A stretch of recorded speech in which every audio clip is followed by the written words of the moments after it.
মমতা দিদি কোচ কামতাপুরী জাতির শত্রু। কোচ কামতাপুরের ওপর দমন পীড়ন করছেন মমতা দিদি, এমনটাই ভিডিও বার্তায় মন্তব্য করেছেন কেএলও প্রধান। কিন্তু যদিও এই ভিডিও বার্তার সত্যতা যাচাই করেনি কলকাতা টিভি। কি বলেছেন ভিডিও বার্তায় তিনি শোনাবো। মোর আদরের কোচ কামতাপুরবাসী সকালকে মোর ধন্যবাদ, নমস্কার, নমস্তে, জয় জোহার আর আদাব। গ্রেটার কোচবিহার বা কামতাপুর আমার দেশ, আমার মাটি।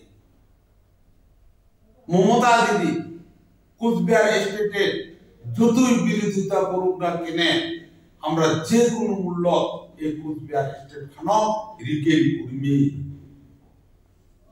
কারণ আমরা আমরা 20 জেলার বংশধর। আমরা বহিরাগত মমতা দিদিকে হার মানার জাত না হব।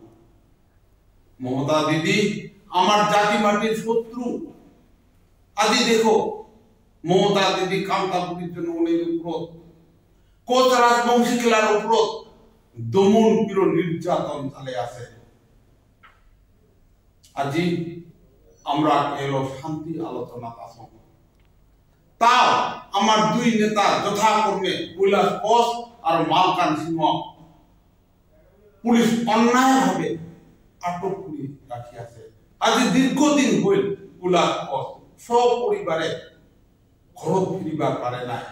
আর পুলিশ মালকান সিংহের উপর অত্যাচার চালিয়ে আছে, উহার পরিবারের উপর দমন পীড়ন নির্যাতন চালিয়ে আছে, যেটা সম্পূর্ণ অমানবিক। কৌস্তব ভৌমিক আমাদের প্রতিনিধি রয়েছেন ফোন লাইনে। কৌস্তব, ঠিক কোন পরিপ্রেক্ষিতে এহেন মন্তব্য রাজ্য সরকারকে তো ভিডিও বার্তায় কেএলও প্রধানের? দেখো ভাস্বতী, যেটা তুমি জানো যে বিগত কয়েকদিন আগে কিন্তু রাজ্যের মুখ্যমন্ত্রী এসেছিলেন উত্তরবঙ্গ সফরে এবং উত্তরবঙ্গের জন্য একাধিক উন্নয়নমূলক কাজের কথা ঘোষণা করেন। এবং মুখ্যমন্ত্রী ফিরে যেতে যেতে দেখা যায় যে একটি ভিডিও সামনে উঠে এসেছে, যদিও সেই ভিডিও সত্যতা কিন্তু আমরা কোনো যাচাই করিনি।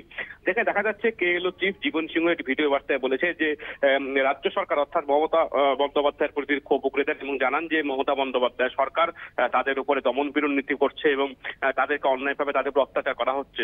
সেই সাথে দীর্ঘদিনে তাদের যারা দাবি ছিল কোচবিহার রাজ্য আলাদা কোচবিহার রাজ্য, এবং তিনি জানান ভিডিও বার্তাতে যে তারা সেই দাবির পক্ষে অনড় এবং সেটা তারা ছিনিয়ে নেবেনি। এবং এই নিয়ে কিন্তু এই ভিডিও বার্তা ইতিমধ্যে ছড়িয়ে পড়েছে।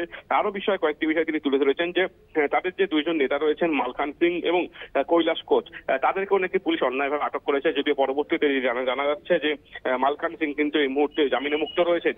কাজেই মুখ্যমন্ত্রীর এই উত্তরবঙ্গ সফর সেরে চলে যাওয়া এবং তার পরবর্তীতে এই যে জীবন সিং এর নতুন করে ভিডিও বার্তা যেটা সামনে উঠে এসেছে, সেটা কিন্তু যথেষ্ট তাৎপর্যপূর্ণ। কেননা এবার দেখা গিয়েছিল মুখ্যমন্ত্রী উত্তরবঙ্গ সফরে যখন এসেছিলেন, তিনি কিন্তু উত্তরবঙ্গের মানুষের জন্য একাধিক উন্নয়নমূলক কাজের কথা বলেছেন, পাশাপাশি রাজবংশী স্কুল থেকে শুরু করে একাধিক বিষয় তুলে ধরেছেন। অর্থাৎ মুখ্যমন্ত্রী উত্তরবঙ্গের মানুষের জন্য কল্পতরু হিসাবে উঠে এসেছিলেন।